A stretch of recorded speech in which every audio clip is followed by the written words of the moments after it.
Okay. So if you could just start off by telling me your name and where we are today. Okay. My name is Martha Lersky, and I'm a librarian at the Leonard Leaf Library at Lehman College. Okay.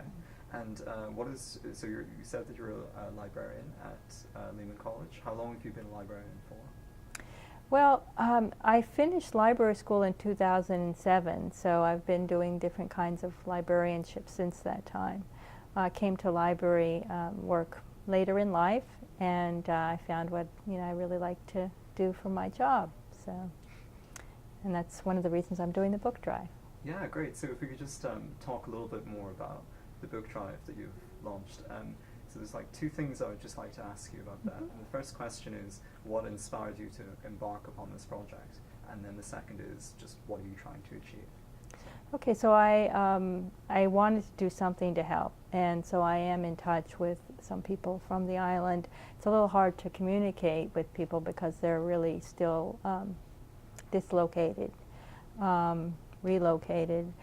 And I was in touch with the principal of the elementary school there, and she said, "This is what you can do. You can help to build a collection for the library for the schools on the island." And so I was pleased that I would be able to help. Great. And what experiences do you have of working in that region, or have you been there before? Have you traveled to Barbuda? Well, I have been to that island the first time this year in 2017. I went in January, and I had also been there 2 weeks before the hurricane for my research project and the arts camp. The island has a research station which is archaeologically based, but there's also scientific research going on. And I had also spent quite a bit of time when I was young in Grenada, in the island of Grenada, so it was kind of a coming back to that part of the world, and it felt like home to me. Great. And if you could just maybe, let's see, how do you choose which books end up in this collection? What is important for you, and what do you look for? Well, part of it is, what people donate. We had a wish list, but trying to get a diversity of topics and age ranges, age appropriate, because it is for children. The request was for books for children, so from pre-K through high school. Sure. And how many books have you collected?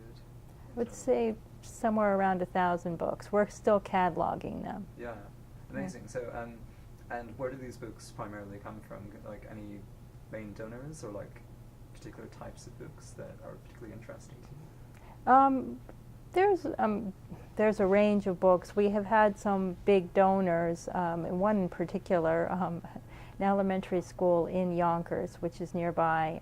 One of the students here on campus found out about the drive, and she coordinated with parents and the school there that any books that they had that people would like to donate, or books that the school wasn't using, that was a big contribution. And then there have been many individual donations. So that's really nice to just see how that can grow, and it also brings a diversity to the collection.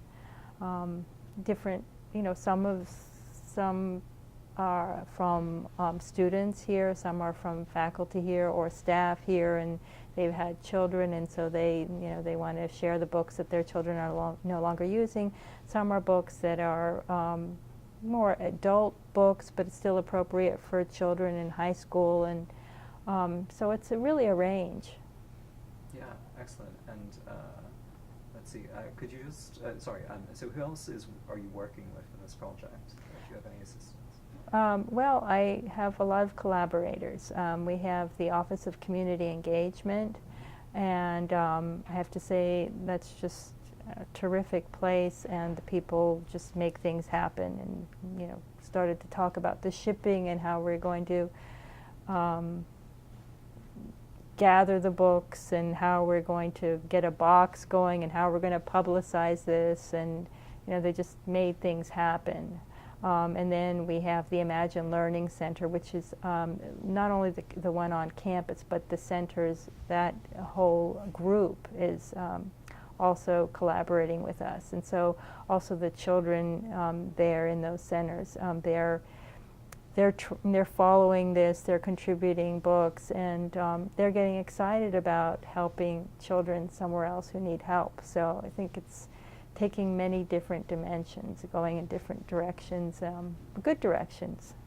Sure, great. And could you just walk me through the process of, how do you get the books, and then what do you do with the books when you get them, and how do you prepare them for shipment? Okay, so gathering the books, we have a box in the library, and then we keep, taking the books out of the box and putting them in storage. So we had to move from one area to another because we had so many books. And now an intern from the Office of Community Engagement is cataloging the books. And then the teachers on the island will be able to identify which books should go where, and to have a record of what was donated, because in any kind of situation where there are donations in a crisis situation like this, you want to make sure that the people who need these things are actually getting them. There's some documentation that's very important. Sure. And how long do you think it will take to catalog and package all the books? I would hope that by the end of this calendar year we'd have it done. There's not a big rush to send the books because the island, people are just starting to return to the island and starting to rebuild, and they need to physically rebuild those schools. So we have a place where we can store them on the sister island, the bigger island where the population has moved temporarily. But ideally it would be best for the books to go directly to where they will be read by the children. Sure. And could you just explain again, just maybe describe the island, say its name, that kind of thing. Just give me a sort of brief overview of the context of the island and the bigger island. Okay, so it's the island of Barbuda. It's a fairly small island it has a lot of vegetation, or it did have a lot of vegetation before the hurricane, where a very small population living in one small part of the island. Now, all the vegetation is gone, and the housing is all gone. It's just decimated by this hurricane, Category 5. So there's a sister island not very far away. If you take a boat, it's like 3 hours, and a plane ride it's 15 minutes. But somehow they didn't get the storm the way that Barbuda did. So it has the Atlantic and the Caribbean seas. It's ground zero for climate change. It's a flat island, and there's been knowledge that it's likely that there'll be further problems with climate change. There's an awareness on the island of the issues, but it was brutally brought home to them on that day in September, and it was 2 weeks after I left, and I'm doing research on climate change, but I hadn't expected that. My research is on preserving cultural heritage in a time of climate change, specifically issues of adaptation or relocation. I did not expect that there would be relocation so immediately. Yeah. Sure. And let's see. What questions I can ask?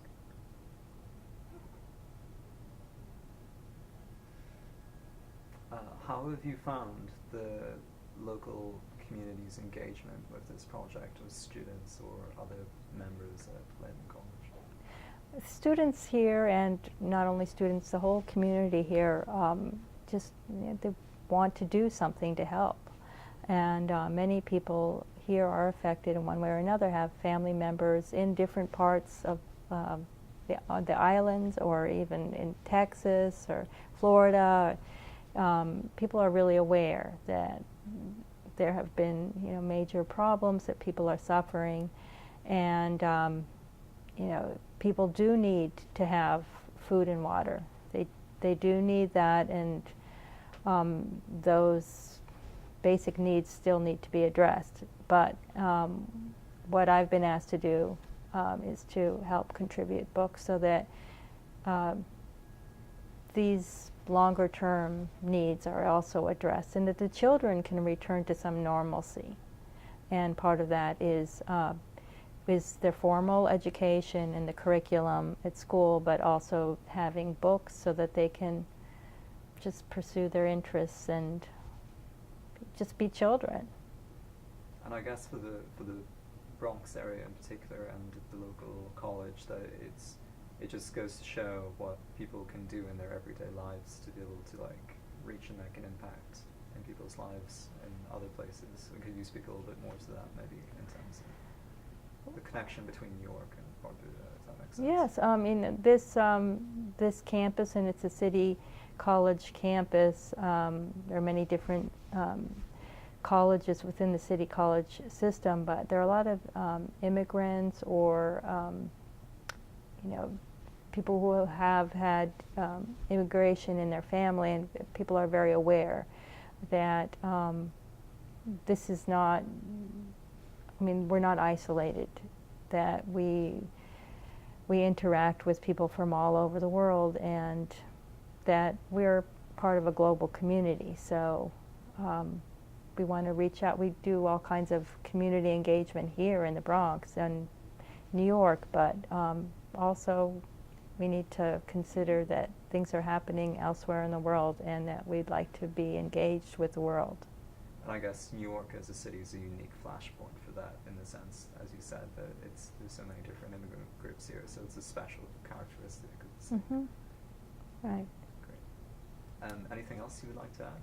Any other comments or things that I haven't touched on? Sorry. No. It's just great that so many people want to contribute to this, and people, they don't feel separate from others who are at a geographical distance, that they feel that they are part of the same community of people, that it's important to reach out and help.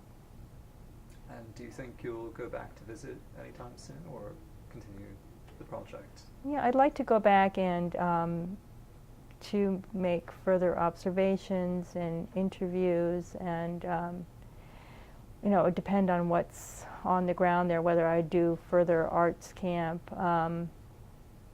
and to get some sense of whether people's what they value, what they express as their values regarding their cultural heritage have changed once this kind of crisis has focused this issue, that it's not something theoretical. It's, what is it that they really want to preserve about their culture? Sure. One thing I forgot to actually ask you was, what sort of literature have you sent to this community that gives them a sense of identity or a sense of their history? How did you factor that into your project?